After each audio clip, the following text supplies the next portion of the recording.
My name is Kayling Neo. I'm the founder of Some Bar in Greenville, South Carolina, and this is my Greenville.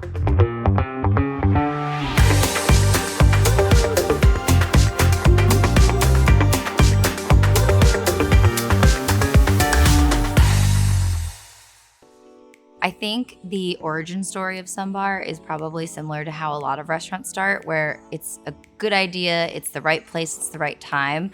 But as I started to develop the restaurant, Some Bar, it just became more and more apparent that I was doing this in honor of my family and as a way to find myself and my identity. As a Chinese American, it's difficult to really feel like you're American, and it's difficult to feel like you're part of your Asian culture because I'm personally so different. My parents having Chinese restaurants and my grandparents having Chinese restaurants, it felt like they needed to serve food as a means of survival and to provide for our family. So it feels really empowering to be able to create Some Bar how we'd like it, which is here is our traditional dishes. And if you like it, great. And if you don't, that's okay. Some Bar was built by the community. And so the fact that I started this not understanding that I was searching for community is a really big full circle moment, because everything you see is because of Greenville, which is really special.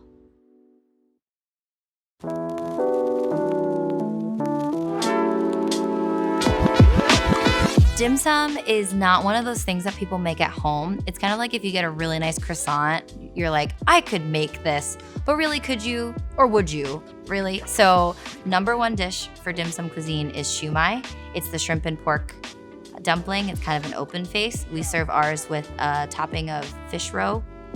I personally think that if you're going to a dim sum restaurant, that has to be one of the first things you eat, just because it's kind of definitive of the entire dim sum experience.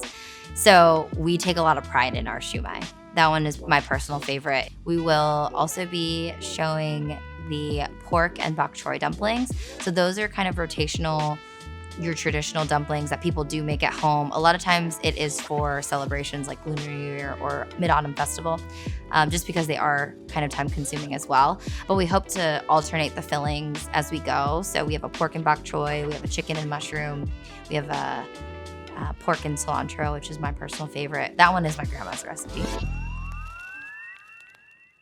My three picks for Greenville are Golden Brown and Delicious, Ariana, and Rabbit Crest Farms. If I were to group them together and come up with a reason, it's definitely because these are small businesses that I've seen firsthand pull up their bootstraps and work day and night for their business, and not just to make money, which it's important, but really to serve the people of Greenville. And you can see it through their food, their effort, the product they produce, as well as the way that they interact with the people in this town.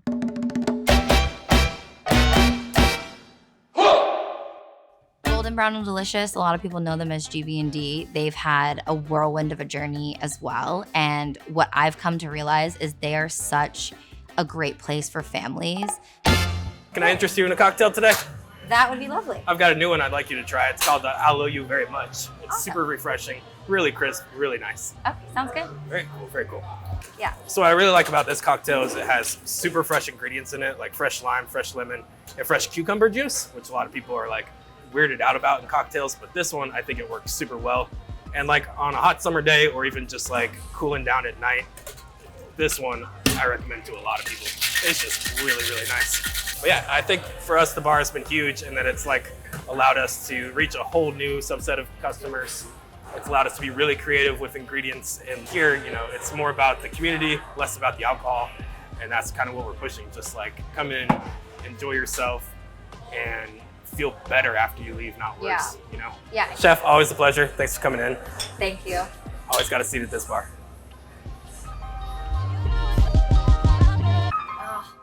Ariana, small business, woman-owned, delicious. These are all like big buzzwords, obviously, but the fact that they've been in their space and they've turned it into a home, and people who have been, it's a staple.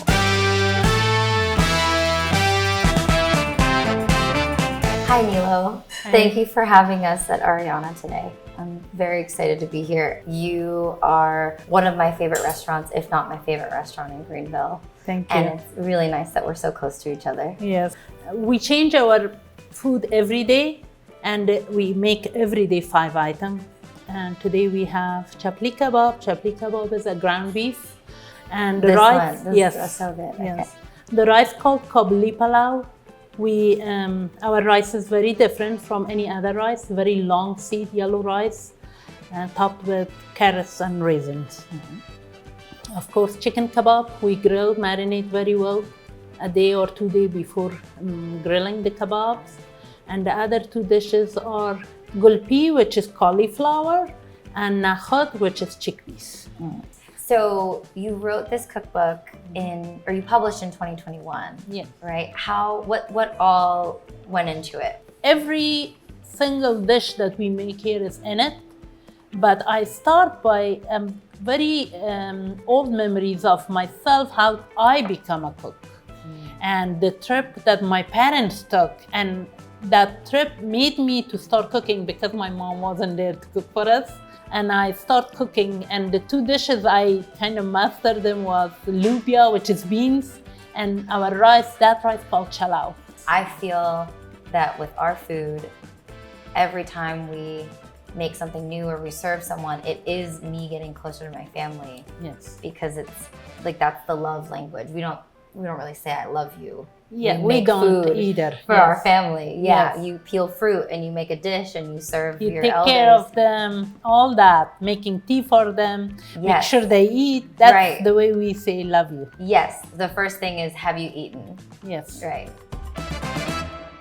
When I say fangirling, Elijah and Sarah are the definition of live life the way you want to. They not only serve the community with their fresh organic produce, but they also host these events that are just so open arms. So remind me when you and Sarah started Rabbit Crest Farms. We, along with her mother, started it back in 2021. We got this property April of that year.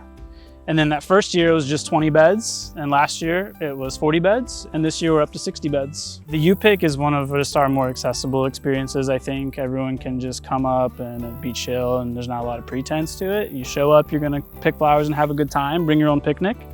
I saw that. Yeah. It was gorgeous. Well, we definitely really appreciate Greenville as an upcoming foodie hub. At least I definitely do personally. And it was really important to me to find a way to fit the farming into that conversation. We work with a ton of local chefs. They're all very giving, and they're all very happy to source as many of their ingredients locally as they can. And I just love collaborating with people doing innovative stuff. There's a lot of diversity coming to Greenville, a lot of different types of restaurants from different cultures. And it's really important to me to have farm to table not just mean like French cuisine or European food. So with our farm to table dinners here, it's really been a good opportunity for us to do that. Because what's better than farm to table? Well, I guess putting the table at the farm. Yeah, and it's a lot of fun. People get to see literally exactly where their food was picked the same day. Not only can you taste the difference, but at least for the farm to table dinners, you can feel the difference and like the energy that's put into like this plate of. Yeah.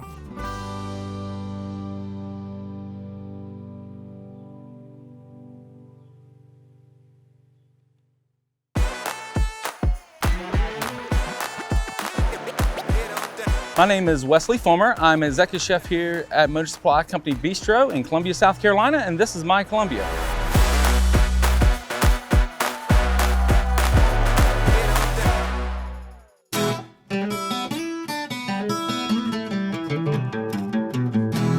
I grew up in Prosperity, South Carolina. It's about 40 minutes north of here. Went to high school, and growing up, it was always a big deal to, in my teenage years to come down to Columbia and everything. And after going away and coming back here, it really gives me a sense that Columbia is on the up and up, and there is a lot of things to do here. My approach to food, a lot of times I take a very casual approach to it. It is just food. I think sometimes people make it more than what it needs to be, but food represents memories, and if you take that approach to it, you're always going to be true to food, and food's going to be always true to you. And so, like, a lot of times I'll tell even my cooks and everything, it's like, you know, don't worry about it. Just give it the respect that it needs.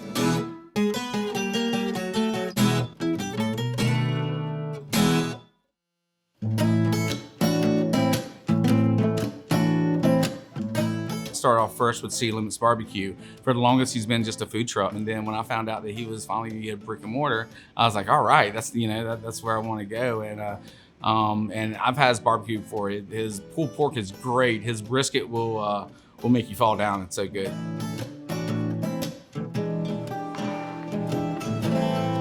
So it's great to be here at City Limits Barbecue with Robbie here. Robbie, tell me what you got here, man. This looks fantastic. Welcome, Wes. This is what we call a fantasy platter. This is our cooked over coals pulled pork. Okay. This is chicharron that came off of that pork shoulder that we crisped up. This is more pulled pork that we chopped. Then we have our house hash. Then our brisket chili Frito pie. And then Nice, man. here's the showstopper. I mean, These are our pork ribs cooked over coals, salted only, no sauce, no special rubs, nothing. Here's our house hot link, our house mild sausage, our Texas brisket.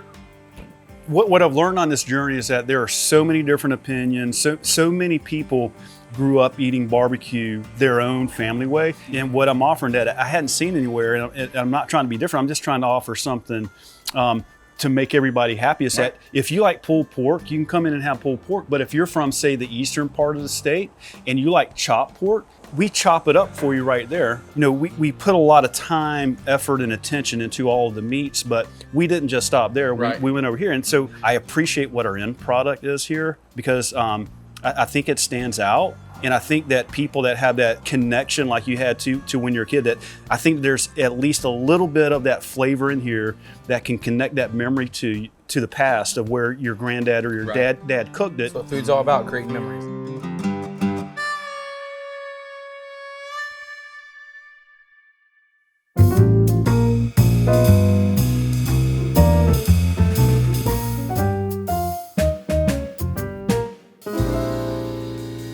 Hello, Will. Good to see you today. So glad to be here. What are we doing today here at the Hoot? I thought we'd do a couple of old fashions. Both are going to be made with vanilla syrup. Yours is going to be with Maker's Mark. Mine's going to be with Florida Cana rum. And I thought we'd kind of just have a taste, see what we think about it.